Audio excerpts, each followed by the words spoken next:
Hi, Nicholas, Natsumi, and Julia. Thank you so much for joining me for this week's symposium conversation. I'm so excited to feature the three of you in collaboration. This is a really exciting one because it's the first time that a composition has been premiered based on an object submitted to the symposium, as opposed to a painting, a photograph, or something of that nature. So I actually wanted to start just if Natsumi, if you could say a few words about why you were drawn to this antique pot and the process of creating a new piece of music based on that. Yeah, sure. So I was so excited to work on this piece and be paired with Adam Irish, who's an antique dealer. A few months ago, he presented to me this antique pot that he had found from the Meiji era in Japan. And he had found the object in like an estate sale in the Walgreens summer home in New Hampshire, which I thought was really cool. But the object obviously represents so much history, and I think that's why I was so drawn to it. I'm half Japanese and I grew up for 12 years in Japan. And I think I've always been really drawn to Japanese history and interested in it. And then particularly seeing how music has shifted in Japan because of a lot of the kind of changes that Japan has gone through.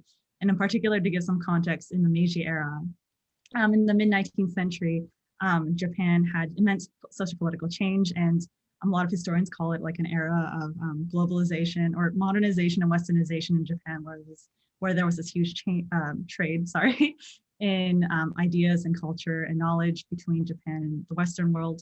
And so I was so thrilled to be able to kind of take all of my kind of general interests in that and channel it through music, and pairing that with this artifact that literally holds so much historical weight as it's seen 200 years of history.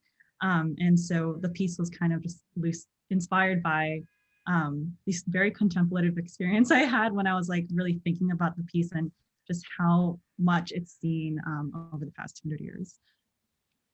It's beautiful. Thank you so much for sharing.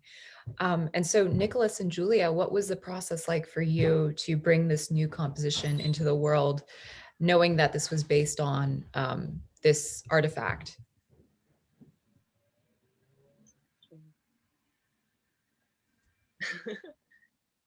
Well, I definitely enjoyed just the process of, I mean, we had met before we even had like an object that we were basing it off of, and we were talking a lot about just traditional Japanese forms of music and like different instruments and their sounds and that sort of thing. So we already had a lot of sort of ideas floating around between the three of us, I think. So I think in terms of the pot, we were just like, we were thinking about the sound world, and pots don't make sound. So it was like a little bit different from where our process had been. But it is cool to have this sort of like final object. I think in the end, it's really nice to have this sort of meditative, like the piece is a meditation. So you're just like looking at this piece and really able to like inspect it and look at it as you're listening to this soundscape going on beneath it. Yeah, I would really agree with that. I mean, I think I love the kind of both kind of both sides of the experience. One, like working on the piece from the kind of the one working with the composer and the one working on the premiere of the piece, thinking about like how it kind of relates your part individually and the construction of it relates with like the piece, as well as listening to the piece while looking um, at the pot, like on the other side of that. I really appreciated when I heard the final product and kind of seeing that, um, having both sides of that experience, performer and listener, was yeah, just another really interesting dimension. Thank you so much for sharing. And I really enjoyed hearing the final product as well. So thank you so much for being part of this. And I just wanted to ask, I noticed there's an electronic component as well, Natsumi. So can you talk a little bit about that and how that sort of interspersed with all of these different layers? Yeah, sure. So I think there are several components to it. First is that, like I said, I wanted this piece to be a very like immersive kind of meditative work. And I think in general, like electronics have always kind of put me in that sort of mindset and like world for me. So I just thought it would kind of be like a natural byproduct of like this piece that I was creating. And probably like even more inspiration to that was this piece by Karen Tanaka that actually Julia and Nicholas showed me a year ago. So the three of us had actually started talking and meeting over Zoom last summer, so like almost a year ago, which is crazy to think about. And we were just exchanging a lot of ideas and talking, like Julia said, a lot about Japanese traditional music, because we had all studied Japanese and music at some form at Oberlin Conservatory. And they also showed me so many pieces by Japanese composers that I didn't know, particularly the last 100 years, who were both inspired and drawn, who drew from forms of like Japanese traditional music, kind of interspersed with kind of contemporary nuances, contemporary classical nuances. And there's this particular piece by Karen Tanaka that was for solo cello and electronics that I really loved, and was served a very different purpose for me personally, like at the time a year ago.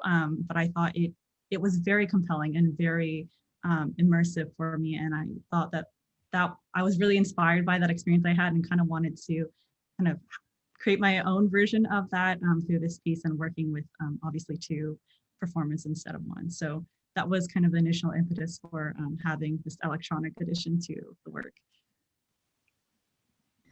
I see. That's super interesting. And I think that this is going to be really compelling for our audiences.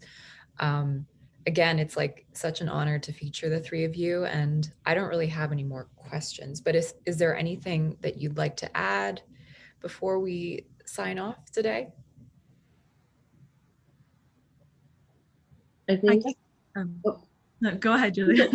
I guess like, yeah, like as a performer, it was an interesting experience for me because none of us are in the same place. And we're trying to play a piece where two of us are playing at the same time together in different ways. And so trying to figure out how that would work, and just experimenting with the different sort of processes behind that. It was the first to be doing this after a year of pandemic. I somehow haven't managed to be doing a whole lot of this yet, but it was a cool process. And I think, yeah, I guess the most fascinating part is just like seeing it like come together in a very different way than normal rehearsal process.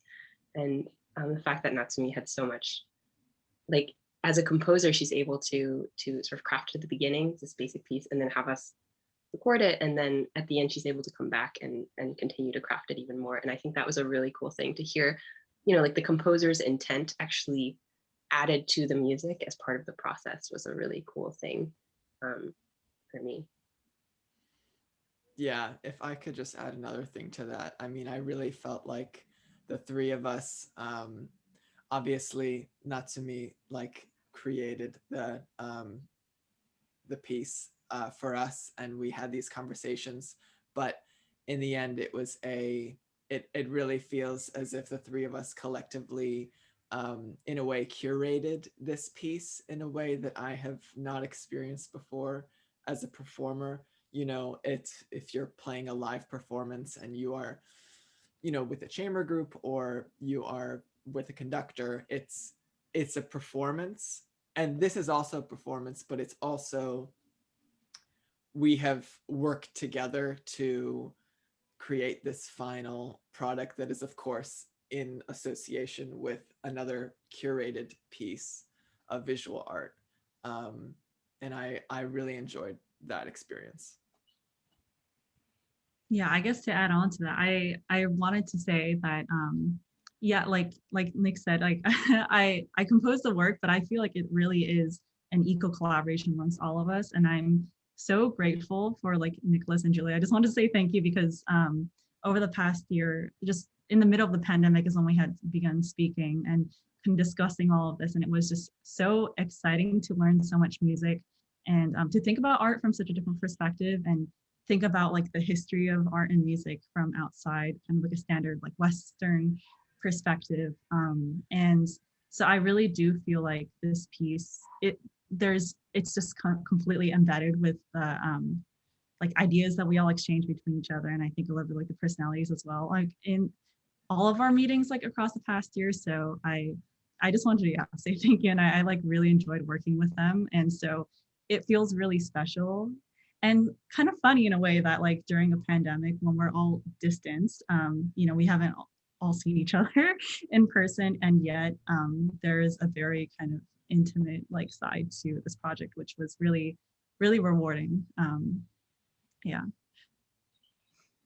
I'm so happy to hear those wonderful words from all of you. And I think it's so fitting that the piece is based on this pot with such a rich history, and you're sort of imbuing it with a new history and a new life through this collaboration and all of your contributions to this piece of music. So yeah, with that, I'm so excited to share this with our audience on Monday. And thank you so much for being part of this.